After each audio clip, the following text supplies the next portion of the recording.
Hi, my name's John. A year ago, I'd never even heard of Fruits Basket. That was until my girlfriend introduced the anime to me. And I'm Allie. I've been reading the manga since I was in 3rd grade. We loved watching season 1 together so much, and we'd have all these crazy long discussions about what happened in each episode. And for season 2, we thought it would be really fun to share our conversations with you. So join us today as we talk about season 2, episode 2, Eat Somen with Your Friends. So before we actually jump in with our recap and theories about this episode, we wanted to give a little bit of a disclaimer that we've actually watched up to episode 5 of the anime so far, and we're recording these retroactively. So it's going to be more of that theorizing and recap as opposed to more of a review. So with that out of the way, where are we starting? We're starting out in the classroom. They're talking about how they need to turn in their career forms by the end of the week. And they're also going to be having parent-teacher conferences after summer break. And I low-key weirdly loved this because I always like those little peek behind the curtains, seeing that these are real kids, essentially. These are real high school students. And whether you're in high school, college, or an adult, career things are always high-key stressful. And I thought it was nice to see that Tohru's kind of like already got a plan. She's going to work. She's going to go make her own money to support herself. And I thought that was, I don't know, I thought it was really kind of interesting beginning to hear some of their career plans. And they go into that a little bit more in a little bit. Yeah, I enjoyed quite a few things about these two scenes, the one in the classroom and then also with them eating lunch. I liked in the classroom with Kyo having his own little friend group because we're starting to see Yuki get more friends through the student council. Well, maybe they're not his friends yet, but... I wouldn't say friends. Well, but he's they're meeting like people. Yeah. But Kyo has his own little friends who make fun of him and poke fun at him and ask him if he's going to have a cat cafe. And... I loved the dynamic between him and I'm blanking on her name. Uotani? Yes, Uotani. Mm-hmm. I thought that was so funny how it's almost like familial in a way. Maybe I just think it's familial because that's how he acts with Yuki, but how they were at each other's throats when she was hangry. Yeah, but it's different because with Yuki, you can feel the genuine anger that's behind their words and a lot of jealousy and hatred and just all kinds of weird mixed feelings. But with Utani, it's like a brother-sister relationship where they just fight with each other. And I've been rewatching Kimi ni Todoke, which is From Me to You. It's this romance anime. Anyways, there are two characters who fight just like them, so it's kind of funny to see the same situation in both anime. Yeah. And then I liked how they even started talking, kind of flashing over to when they're all eating lunch together outside. I liked how they continue on with this kind of future talk, and they start getting on the topic of marriage, and how Tohru's like, I don't know about that one, ha ha ha ha. And then Uotani just pokes the bear, and she's saying what we're all kind of thinking. It's like, well, why not marry one of these two? Yeah. Why do you think Tohru's so freaked out by marriage? Do you think it's just because she's shy or because she's in high school or... Well, okay. So she grew up, if I recall, with just her mom. Yeah. And so without her dad around, I think her dad died. I don't think he left or he peaced out. I think he died. He died. But just to refresh your memory or any other anime onlys, I think it was episode 10 of season 1, the one where they go visit the gravesite of her mother. They talk about how her dad had passed away when she was really young, and he passed away from a fever.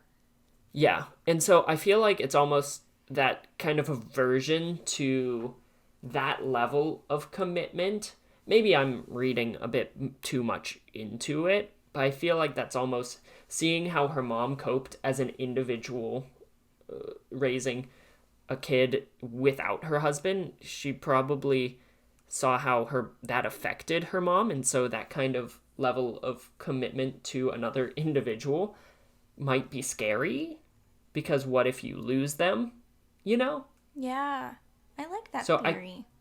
I feel like she might be almost scared of that level of commitment, because we know that she's like a kind, caring, compassionate character, and that's literally entirely what kind of characterizes her.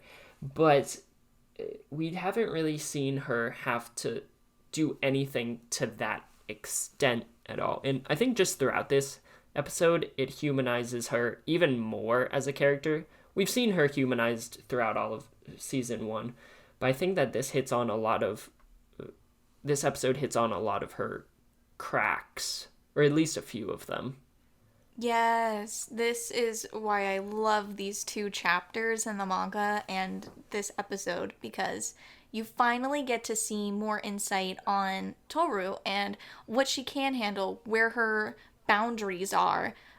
And I love getting that kind of insight to see, no, she's not just some perfect Mary Sue, wonderful, happy, will fix any character in the anime type of girl. Like, she has faults, and she doesn't know how to handle them. But we're getting ahead of ourselves. She's still freaking out over marriage here, so let's go back. Yes. Meanwhile, Kyo, when they're talking about him and Yuki are having those little internal monologues, when he said something, I think he said like my future in his mind's eye, he looked at Tohru, and I'm like, guys, you're shipping this, so like, or not shipping, like, you're really selling this boat.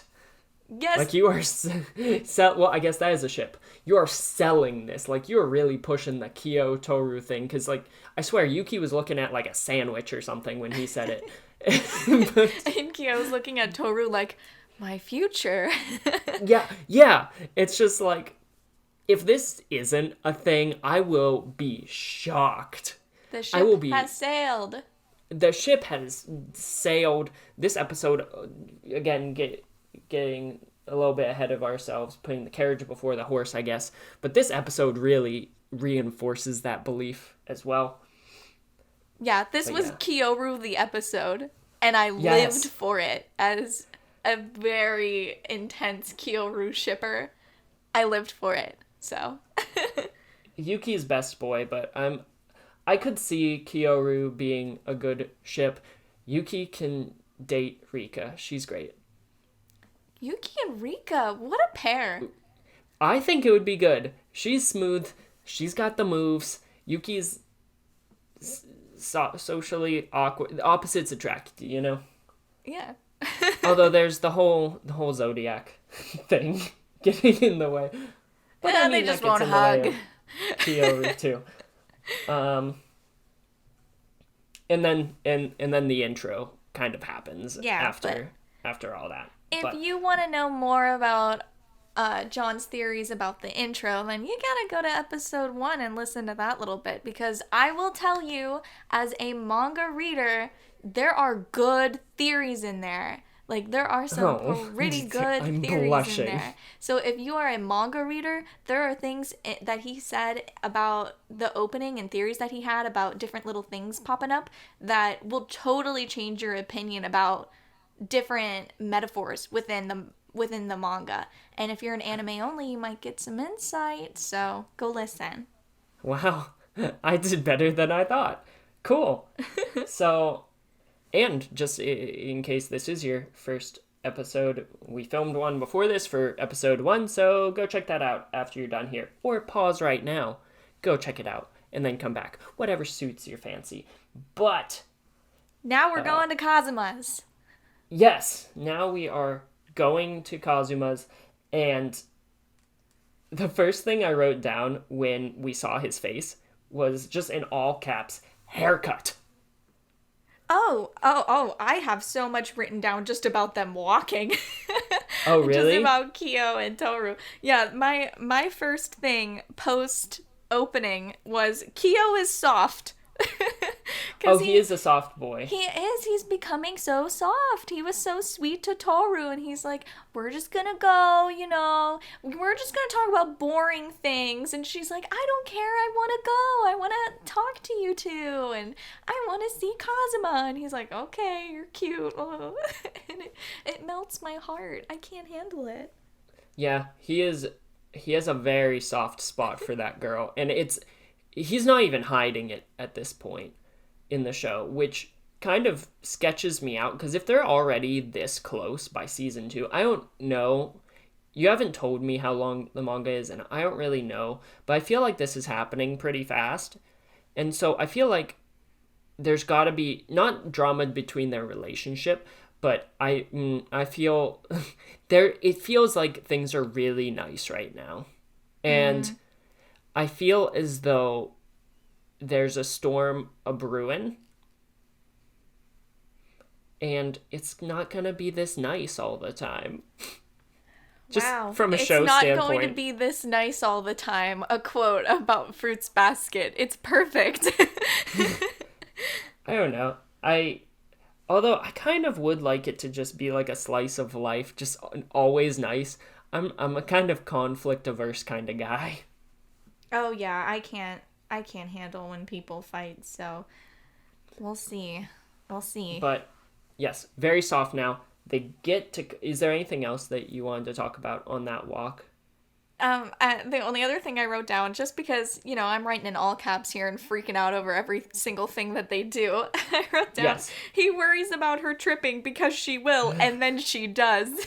It's just so cute. Tohru's so clumsy, but okay, it's anyways. Reliable. Kazuma's hair.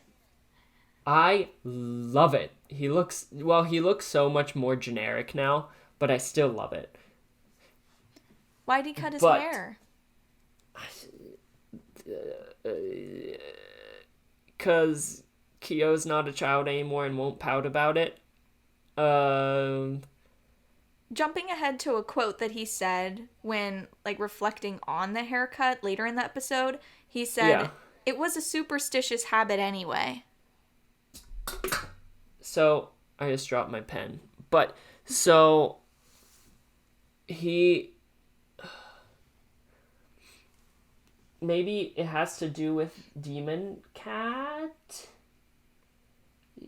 Now that he's accepted that... He hasn't really accepted it, but now that he's coping with the Demon Cat thing, You're on track with my theory. Cut his hair because he didn't want to overwhelm or upset Kyo with too much change, maybe. And so even something as simple as him getting a haircut to make him unfamiliar. Oh, what if it's so that Kyo can recognize him when he's in Demon Cat form? Okay. I don't know. So, I don't know. I don't want to deny any of your theories, but I do have one of my own. And I don't know if it's true or not, but... You've read the manga. I mean, I did read the manga, but I don't know if the mangaka, confirmed any of this. I don't know. But my own theory... This is a headcanon thing. This is a headcanon kind of thing. Okay. So gotcha. My own theory for this, I did a little bit of research, and... in anime, it's very common for characters to suddenly cut their hair. So if you think of Sakura from Naruto, just suddenly cut their hair. A big personal change. Mm-hmm. Big personal change. So it's Kazuma doesn't have a big personal change. Yes, Kyo does. But in a way he does, because Kyo's finally accepted him as his dad. So in a way, he's now a father figure. So it's a big personal change for him. It's like in Final Fantasy IX, spoilers if you are really looking forward to playing Final Fantasy IX, but when Princess Garnet cuts her hair off when everything changes in her life, I'll keep it obscure, but to show that transition. And so that's his transition into fatherhood. It's almost like cutting off the hippie hair. Yeah. To buckle down and be a dad. Yes. So I think that's where that's coming from. I love that he's essentially a hippie. But, okay, so they go in, and they're in the house, and he's gonna... he burns the food. No wonder Kyo's such a good cook. Yeah, and Tohru... I think this is so rude of him. Tohru's like, I can cook. And he's like, dope. Yes, please. I'm like, okay. No, I mean, it is rude and he's the host, but if you want... I think Kazuma's a big Kyoru shipper, and he's like, yeah, sure, be my daughter-in-law right now. Get to cooking. Oh, like she's good for him. Yeah. Like, oh, okay. I don't know. I don't know if that means anything. I don't know if that is true. But it is my own personal, like, yeah, that's very Kazuma. Yeah. And I love how it's just getting this episode is just a lot of insight into their relationship, like as father and son growing up, how he flashes back to kid Kyo just like hiding behind a tree thinking like, I want to play, or let's play, and just like stewing but not wanting to say it out loud, and like getting scared by the little knots in the wood on the door. Mm-hmm. I don't think that there's crazy amount of theorizing that could happen in terms of this, but I think it's such good relationship development within the show that I really enjoy the way they do characters and relationships, because they really flesh out the small moments that very much characterize a lot of their lives. Yes, and I love the slice of life cute moments where they're just having conversations, and it's kind of that cute moment where like Kunimitsu, he's kind of representing the baby book where you'd get out all of the baby album photos and be like, here he is in the bathtub kind of thing, by pointing out the stain in the wood or the knots in the wood and just poking fun. And it's so reminiscent of that, those little butterflies you get when you bring someone over to your house for the first time and all of your childhood secrets get let out of the bag. And I love those moments, and I'm so happy we get to see that represented within the story. Yeah, and it's not literally just meeting the fam. Yeah, it's not just, oh, you're at my house now, and now you're in my room, and now we're talking, and now you're leaving, and okay, that's the anime. It's, no, they're having actual conversations, which I enjoy. Yeah. Okay, a couple little differences that I wanted to mention, just because the translation is different from the manga to the anime, and it kind of was weird for me to watch it in the anime and have it translated this way.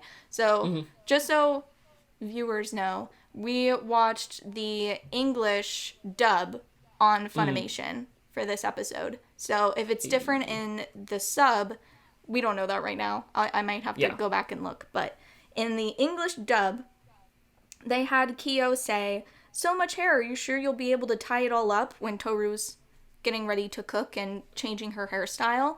And in the manga, in the translation that I had read all the way back when, in like 2006 or 5 or whatever, he had said, oh, those ribbons, are you sure you'll be able to put them back in? Which makes way more sense, because of course Tohru can tie her hair, Kyo. Yeah, now that you say that I was kind of like, wow, I think she'll manage, dude. Yeah, but ribbons are harder to put in. And I mean, it was still kind of dumb for Kyo to ask that, because she put the ribbons in the first place. But I can imagine he would think, oh, that's going to take longer to put in. So are you sure you want to take the ribbons out? Kind of, yeah, that makes sense. And then this one, I didn't mind that they changed it. It was still cute and had the same meaning and got the message across. But I liked the original translation. I thought it was really funny. When he hits her on the head after they had their moment where their hands touch while looking at the wood, in the anime dub version, what did he say? Oh, she had said, that's one way to get someone's attention, and then he said, like, do you want me to do it again or something? Like, come here. And then in the manga, they had said, Tohru said, "Oh, that made such a good sound." When he hits her and you hear the smack. And then Kyo goes, "You want to hear it again?" And I just think that's so much funnier. I do think that's... Because she doesn't note that it hurt or that it got her attention or surprised her. Like, she notes that it makes a awesome sound. And I just think that's so funny. It's like a good high five. Yeah, it's literally like that. And he's like, "You want to hear it again?" Okay. That's really funny. Sorry, I had to note those differences. I also liked how he was like, "If I try, can I change my future?" Kind of thinking... This is right before they transition over to his dad's house, which, dude's great. Love his dad. But if I try, can I change my future? I think is what Kyo said. And I really liked this future theme of this episode, that thinking forward aspect of it, of things. And how they keep kind of tying back into that, because his is so uncertain and he has so little autonomy that he literally has no idea what's coming, and so he almost like has some semblance of hope right now that maybe he could change that.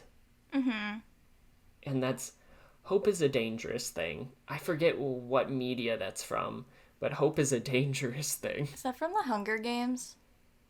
I don't think so. Well, maybe yes, but I don't think that's where I'm getting it. I watched a lot of Hunger Games things last night. I got it from Avengers. Probably. I just remember something from the Hunger Games about hope. Anyways, Isn't there literally a character named Hope? That's Final Fantasy 13 I'm thinking of. You're in Final Fantasy land. Okay. So, Kyo's dad's house. Yes. Okay, just heads up. I read the subreddit. I know that you all call him Kyo's sperm donor instead of his dad. So I see you, subreddit. I know you said that. Ew. Yeah. I mean, true. They won't even, let him be called dad, which, respect. I don't want him to be Kyo's father either. True. Okay, anyways. Kyo's bio. But, so, something that stood out to me is I like how they decorated his house or his office or whatever it was. Because it's very sterile. And very old-fashioned and bland and drab. And I don't know why, but that really stood out to me. The environment he kind of resided in was just kind of a record player with like records on the wall. And it felt like someone who really... I don't quite know how to describe it, but that they needed such preciseness in their life to just keep it together. Yes, and then the record playing was so chaotic. Yes. And then once it started skipping, I was just amazed at how much you can get, I don't know, just how much you can convey through sound alone. Because you could feel the stewing, chaotic energy just from the record skipping. And then the tea starting to spill. Oh my gosh, totally unhinged. And I just loved that you could get the sound and how much it added to the scene. Yeah, and that kind of weird skipping, and it was like an odd violin song that was playing in the background that kind of felt ominous, in my opinion. It felt like something was up.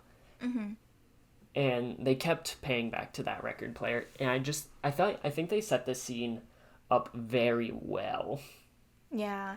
And you're hearing about how Kyo's gonna be locked up after graduation, and that's upsetting.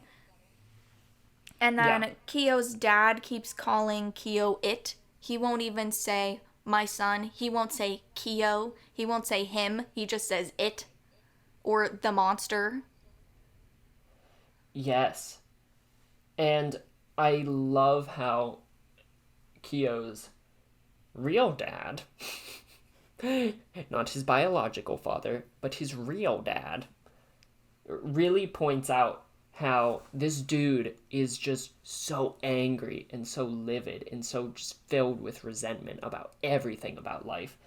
And he goes, yeah, Kyo used to be like you, but he grew up, essentially is what he said. Yes, I love that. Saying that his dad is less mature than his loathed child, and really kind of poking at that. Like, grow up, dude. You are his biological father. Like, get it together. You don't deserve to have a child. Mm-hmm. Okay, like, so... you have no say. Theorizing time. Did Kyo kill his mom? And specifically, what did you think about the visual, if you paid attention to that little bit, of his mom? So she was, like, fading away. I mean, I think that it's possible that she died during childbirth because she gave birth to a demon cat. Well, she didn't. She didn't die during childbirth. Oh. Yeah, in the last 3 episodes, remember how she would keep checking on his beads and making sure that he wouldn't turn into his true form? And do you remember that? Oh. Yeah, she was 100% alive when he was a kid. You're right. Mm-hmm. That is a thing. Huh. So she just... Oh, she didn't die then. No, I think she's out there somewhere. Or if she did die, then I think Akito did it to kind of unhinge the cat, because Akito likes stirring the pot. So that's a very good point. So if she did die, I don't think Kyo killed her. He's too much of a good boy, and he had beads. I think that Akito knew how connected to his mother Kyo was, even though didn't he kind of resent her too, because all she cared about was making sure the beads were okay. Yeah, and she was absolutely terrified of him, but she wouldn't say anything, and it was just a terrible relationship. She was too scared of him. Yeah, but that being said, how do you break a child? Yeah. You kill their mom. To further this theory, how old do you think Akito is? Akito? Mm-hmm. If you recall, Akito was a child when Yuki was a child. No, yeah, I know. I would Akito say like did it as a kid? Yes. Yeah. Okay. Akito, yeah, 100%. Yeah. I would say that Akito is like 2 years older than them, 3 years older than them. I can't imagine it's too crazy different. But Akito's head of family, aka, if you didn't see your last episode, go check it out, God. I mean, it just makes sense. Like, when Kyo's dad was like, oh, you can't deny the family head. It's like, you can't tell no to God. Like, if Akito was the rooster, it wouldn't make sense. Yes. Like, why would anyone care about, like, angering the rooster? What makes the rooster special? Nothing. Okay, so... But... I do have a question for you regarding that specifically. So, Kyo's bio dad says you can't go against Akito, the family head. And Kazuma seems very unaffected. And he's like, I don't care, I'll go against him. Yeah. I'll do anything if it means I can protect Kyo. So why is Kazuma so okay with going against the family head? Probably because he doesn't realize how nuts Akito is. Well, I mean, I guess he would. I don't know. I genuinely have no idea why he would be so chill about it. Yeah, okay. I'm not sure. Akito's nuts. He doesn't realize the extent of power Akito has. Yeah, it would be my guess. I think Akito has some supernatural crap going on that he just hasn't shown explicitly thus far.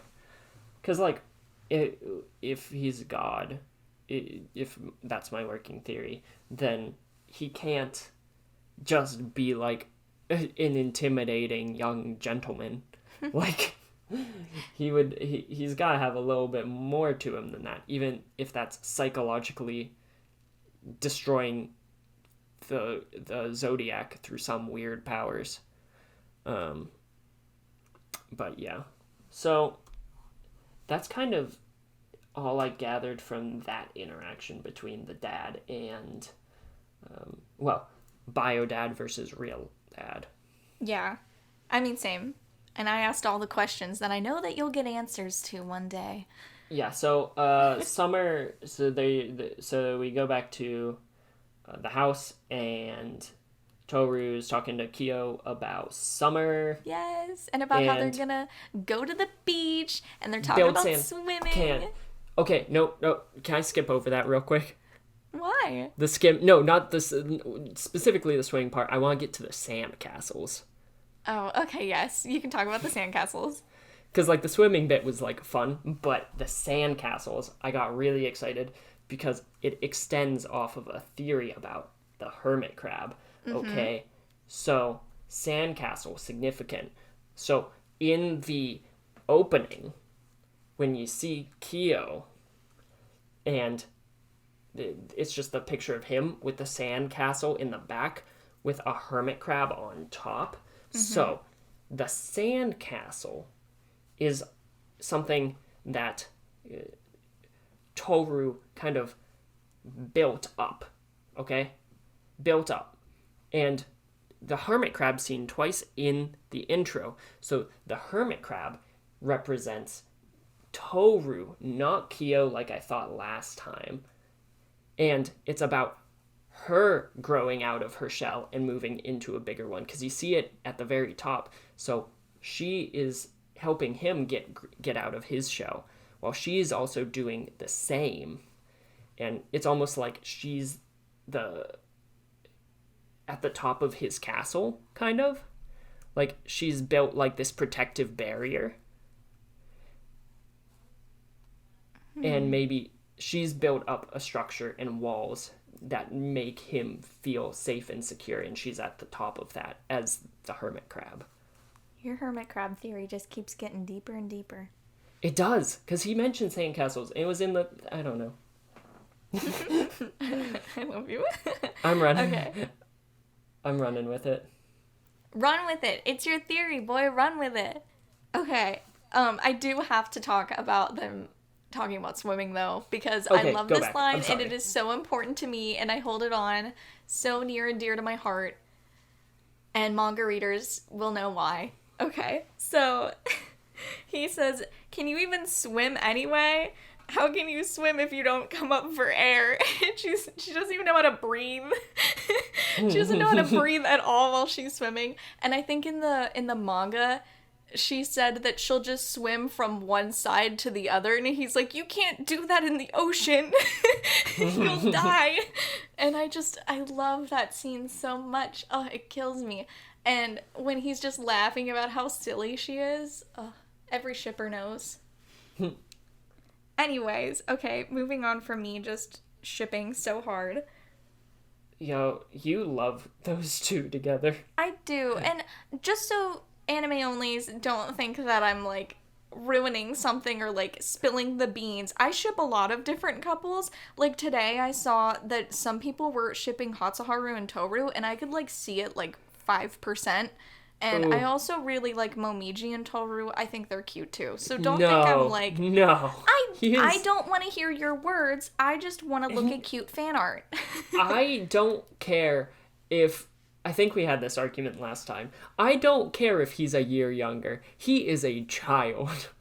Whatever. I don't want to hear your words. I just want to look at the cute fan art, okay? He is a child. Whatever. He is an excitable child. Even though he's very emotionally mature, No. That doesn't make sense. Don't hurt my shibs. Don't knock me down. Okay, I'm sorry. Speaking of Bunny Boy, that's kind of where we pan to next. Which is, what is Momiji's career plan? To which he's like, I know what I want to do. I don't know if I'll be able to do it, which could mean two things, okay? Two things, in my opinion, okay? That could either mean he's uncertain because of the whole, Zodiac ordeal, Or he could have some lofty ambitions that just might be difficult to achieve, you know? Why not both? Well, or, yeah, why not both? So that kind of brings me to the two ideas. Okay? Okay. So, one is, I think he could want to do something to somehow reform the Soma clan. Reform as in? Like, rework the power structure. So, I think, like, working in, like, this sounds really out there, and people are probably gonna say, oh, that's such a dumb theory. But, like, what if he wanted to, like, work in, like, law or something? Or work in, like, a higher up position, or within the government, or something like that. His dad is a super important businessman that owns that entire building. I see where you're coming from. No, yeah. So, like, what if he wants to be able to have, like, the power to reform?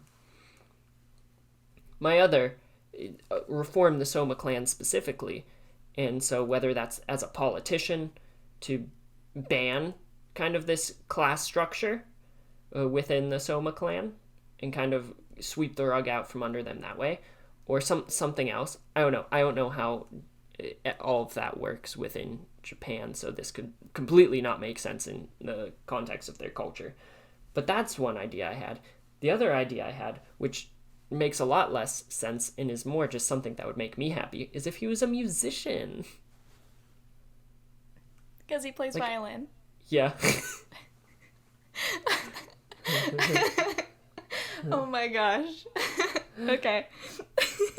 Other than that, I know that there are probably clues pointing towards it, but I'm just not sure. Like, maybe social work, so that people who need to be adopted can be, and so maybe working in a social work setting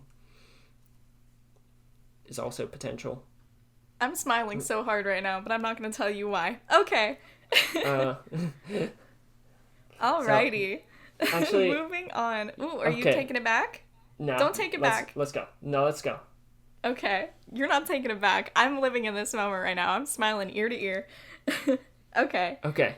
So, Momiji's talking about his dream job and things like that, and then says that he can't do it, and Yuki's like, oh, did Momiji tell you about his dream job? And Toru's like, yeah. And he goes, did he tell you that he can't do it? Which is like, Yuki, hello? Are you the narrator now? I don't... But, yeah, I think it's so funny that he was just like, yep, you know, we're struggling. Yuki, do you want to elaborate? Do you have any opinion on that? Or do you think it's just tying back to the same thing that Kyo says later? Same thing that Kyo says later, essentially. Yeah. Like, I feel like Kyo, to a greater extent, if we're just flashing forward a couple seconds to when they're talking again about kind of their futures, and Kyo has that flashback about Akito saying, until death. And he did say, if I mess up. Yeah. What does that mean? If he... I don't know. Okay. If he... You don't have to have a theory. I mainly ask these questions so you have something to look out for in the future. I don't know. But, generally it's them saying that they don't have that much autonomy. Yeah. Somas typically don't. Yeah. But we kind of know that from the context of what we already have learned from the show. Mm-hmm. But... And then Kyo just drops the bomb on Tohru. Yeah. And just breaks open that shell. Girl. Yeah. And he says, those plans you made were for your mom's sake, and she's not around anymore. It's time she moved to a bigger shell, one could say. Mm. And Tohru says, please stop making me look closer. I can't. I have to keep acting like everything is okay. Yeah. It hurts. Yeah. It's very much he got past the facade.